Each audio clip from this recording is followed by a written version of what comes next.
ሰላም እንዴት ናችሁ? ፌናን እባላለሁ። አዲስ አበባ ነው የምኖረው። በዚህ ቪዲዮ እንግዲህ የምንመለከተው ተምነው ላይ ስትገቡ እንደተመለከታችሁት በአንድ ርዕሰ ጉዳይ ዙሪያ እናወራለን። እሱም ምንድን ነው? በ20 ዓመቴ ቪዲዮ የምሰራበትን የራሴን እንደ ስቱዲዮ የምጠቀምበትን ቤት ተከራየሁ። እንደዚህ አይነት ቪዲዮ ሰርቼ አላቅም። ይሄ ቪዲዮ የመጀመሪያ ነው። እንደዚሁም ደግሞ ይህን ቪዲዮ እየሰራሁ ያለሁት ምናልባት በእኔ በዚህ ቪዲዮ ምክንያት ብዙ ሰዎች ኢንስፓየር የሚደረጉ ከሆነ ብዬ ነው። እና ባክግራውንድ ላይ የተለያየ ጫጫታ የሚሰማችሁ ከሆነ እዚህ ቅርብ ሰርግ ነገር አለ እና የእሱ ጫጫታ ነው እየተሰማችሁ ያለው። ይህ ቪዲዮ ዋና ዓላማው ምንድነው ሲባል የኔን ቪዲዮ ተመልክተው ኢንስፓየር ሊደረጉ የሚችሉ ሰዎች ስላሉ ለእነሱ ነው ይህን ቪዲዮ እየሰራ ያለሁት።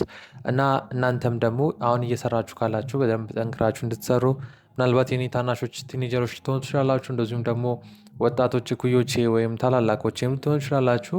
የምትሰሩበት ነገር ላይ በደንብ ገፍታችሁ እንድትሰሩ ነው። ይህ ቪዲዮ እንግዲህ እንደምትመለከቱት ኳሊቲውን ብዛም ነው። ከዚህ በፊት ከምሰራቸው ቪዲዮዎች ያነሰ ነው። መነጽሬ ላይ የላይቶቹ እንዴት ነው? የላይቶቹ ጨረር ይታያል። ባክግራውንድ ጥሩ አይደለም። ብዙ ያልተስተካከለ ነገር አለ። ግን ከአሁን በኋላ በጣም በተሻለ ኳሊቲ በተሻለ ፍጥነትና በተሻለ ኮንተንት ከአሁን በኋላ ወደ እናንተ ቀርባለሁ። ምክንያቱም ሲባል ከዚህ በፊት ከምሰራበት ወጣ ያለ ስቱዲዮ ተከራይቻለሁ ማለት ነው። ከዚህ በፊት እንግዲህ እንደምታውቁት ከዚህ ቪዲዮዎች ላይም ስትመለከቱ እንደነበረ እንደዚህ ባክግራውንድ ላይ ያልነበረም ቪዲዮ የምሰራው የምንኖርበት ቤት ውስጥ ነበር ቪዲዮ የምቀርጸው። ጥግ ላይ ወጥቼ ፒሲን ጠረጴዛ ላይ አስቀምጬ ደን ላይቶችን ሴታፕ አድርጌ የምኖርበት ቤት ውስጥ ነበር የምንኖርበት ቤት ውስጥ ነበር የምንሰራው። አሁን ግን ከዛ ወጥቼ የራሴን ቤት ተከራይቻለሁ። ያው ሙሉ ለሙሉ አልወጣውም ከምኖርበት ቤት፣ ግን የራሴን ቤት ተከራይቻለሁ። ሙሉ ጊዜ የማሳልፈው በብዛት ማለት ትችላላችሁ በሳምንት 7 ቀን ካለ 5ቱን ቀን ማሳልፈው እዚህ ነው። ጥሩ ጥሩ ኮንተንቶችን ካሁን በኋላ እሰራላችኋለሁ። ቪዲዮ እንዳልሰራ የሚያደርገኝ ምንም አይነት ነገር የለም። ከዚህ በፊት እንግዲህ ቤት ስለነበረ የምቀርጸው ቪዲዮ ልቀርጽልና እንግዳ ከመጣ ሰው ከመጣ የተለያዩ ፋክተሮች ይኖራሉ ቪዲዮ እንዳልቀርጽ የሚያደርጉኝ እና ካሁን በኋላ ግን ማንም አይበጠብጠኝም። ደን ደግሞ ስንፍናም አይዘኝም። ምክንያቱም ቤት ስለተከራየው በየወሩ የሚጠበቅብኝ ክፍያ ስላለ እሱን ክፍያ ለመክፈል ስል የግድ ጠንክሬ መስራት ይኖርብኛል። ምናልባት ከዚህ በፊት በሳምንት 2 ቪዲዮ ምለቅ ከሆነ ካሁን በኋላ 4 ቪዲዮ 6 ቪዲዮ እንደው በየቀኑም 7 ቪዲዮ ልለቅ እችላለሁ። ያው እሱ አይታወቅም፣ ግን እንደዚህ አይነት አጋጣሚዎች ይኖራሉ። ግን በዋነኝነት ቤት መከራየቱን ለምን ፈለግኩት? ይሄ ፖይንት ለብዙዎቻችሁ ይጠቅማል ብዬ አስባለሁ። እና እስፔሻሊ ወጣቶች የሆናችሁ እኔ አሁን በ20 ዓመቴ ነው ቤት ተከራይቼ የወጣሁት። አሁን ለምሳሌ እኔ በ20 ዓመቴ ነው የራሴ እንደዚህ ስቱዲዮ የተከራየሁት። ለስራ ብቻ የምጠቀምበት ኮምፒውተሮች ያሉ ደን ደግሞ ፍራሽ አለ። እዚህ ማድር ቀን እዚህ እየሰራሁ አድራለሁ። ካልሆነ ስራዬን ለቀን ቤት ነው የሚሄደው። ቅርብ ነው ከምኖርበት ከዚህ በፊት ከምኖርበት የ10 ደቂቃ ምናምን መንገድ የ15 ደቂቃ መንገድ ቢሆን ነው እና ሙሉ ለሙሉ ጠቅልዬ አልወጣሁም። ግን ለስራ እንዲያመቸኝ ነው የተከራየሁት። እና እንደዚህ ለመከራየት የምታስቡ ከቤት መውጣት የምታስቡ ወይም ደግሞ ቤት ለምን መውጣት አስፈለገ እዛ ሆነ ብርን ሴቭ አታደርግም ወይ የሚል ሰው አይጠፋም። እና እንደዚህ የሚሉ ሰዎች ስለማይጠፉ ለእነሱ ሰዎች አንድ ምላሽ መመለስ እፈልጋለሁ። አንደኛ ኮንሲስታንሲያችንን በደንብ ለመጨመር ያለንን ሙሉ ለሙሉ ኢፈርት አውጥተን ለመስራት ሙሉ የኛን ፖቴንሻል አውጥተን ለመስራት የሆነ ሪስክ መውሰድ አለብን። አሁን ቤት ሆኜ ቪዲዮ የምቀርጽ ቢሆን ምናልባት ሲደክመኝ ላልቀርጽ እችላለሁ። ምክንያቱም ምንም በየወሩ እየጠበቀ ይሄን አምጣ የሚለኝ ሰው የለም። ተረድታችሁኛል? አሁን ቤት ሆኜ ቪዲዮ ብሰራ እችል ነበር። ሁሌ ቤት እየሆንኩ የማገኘውን ገንዘብ ሴቭ እያደረኩ ቪዲዮ መስራት እችል ነበር። ነገር ግን ቤት ስሆን ምንም ቪዲዮ እንድሰራ የሚያስገድደኝ አካል የለም። አሁን ከምሰራው በላይ ሌላ የተሻለ ነገርም እየጨመርኩ እንድሰራ ምንም የሚያስገድደኝ ነገር የለም። የሚያስገድደኝ ነገር የለው። ምንም እየወሰድኩ ያለው ሪስክ የለም። እዛው ነው የምበላው፣ እዛው ነው የምጠጣው፣ እዛው ነው የምተኛው። ኢትስ ኦኬ በቃ ለእኔ ኑሮ ተመቻችቶልኝ ነበር የምኖረው። አሁን ግን ሪስክ ወስጄ ስለወጣው በየወሩ የሚጠበቅብኝ ነገር አለ። እዚህም ስኖር የሚያስፈልጉኝ ነገሮች ይኖራሉ። የተለያዩ እቃዎችን እየገዛው ማሟላት አለብኝ። ቤቱን ባሳያችሁ በጣም ባዶ ነው። አንድ ጠረጴዛ አለ፣ ኮምፒውተርና ፒሲ አለ። አሁን የተቀመጥኩበት ሶፋና ፍራሽ ብቻ ነው ያለው። ገና ብዙ ማሟላት የሚጠበቅብኝ የተለያዩ ወንበሮችን መግዛት አለብኝ። የተለያዩ ላይቶችን መግዛት አለብኝ።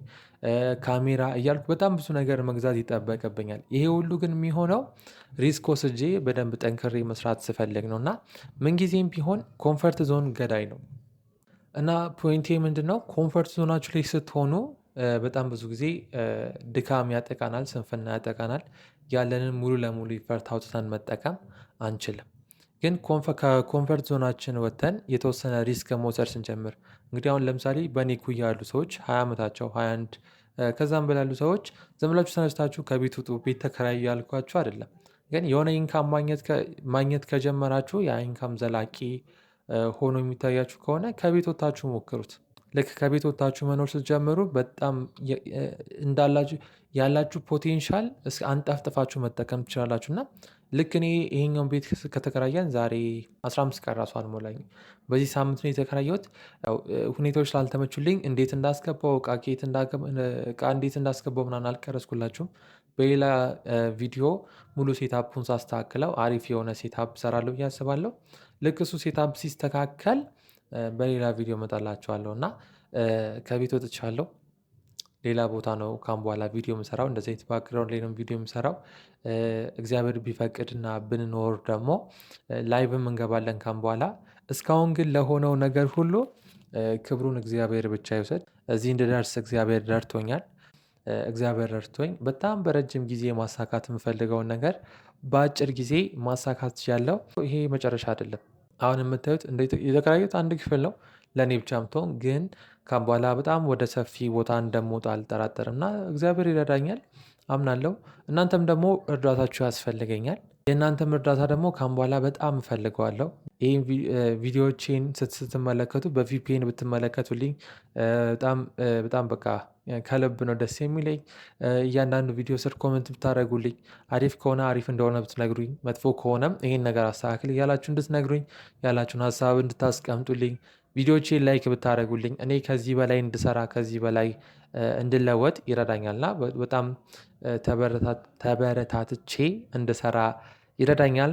ፋይናሊ በጣም በረጅም ጊዜ አቺቭ አደርገዋለሁ ብዬ ካሰብኩት ነገር መካከል ቤት መከራየት ነው። እሱንም በጣም በአጭር ጊዜ ከምላችሁ በላይ ካሰብኩት በአጭር ጊዜ ቤት ስለተከራየው በጣም በጣም በጣም ደስ ብሎኛል።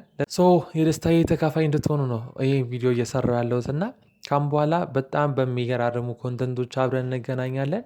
ፕሊስ እናንተን ግን አንድ ነገር አደራ ምላችሁ፣ የኔን ቪዲዮ ስትመለከቱ የኔን ብቻ አይደለም የሁሉንም የኢትዮጵያ ውስጥ የሚኖሩ ዩቲዩበሮች ቪዲዮ ስትመለከቱ በቪፒኤን ተመልከቱልን።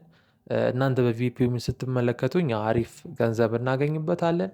እናንተም ደግሞ ጥሩ መረጃ ከደረሳችሁ ኮመንት አድርጉ፣ ላይክ አድርጉ፣ ሼር አድርጉ፣ ሰብስክራይብ አድርጉ። ፕሊዝ ሰብስክራይብ አድርጉኝ። ይህን ቪዲዮ እየሰራው 2500 ምናምን ሰብስክራይበር አለኝ።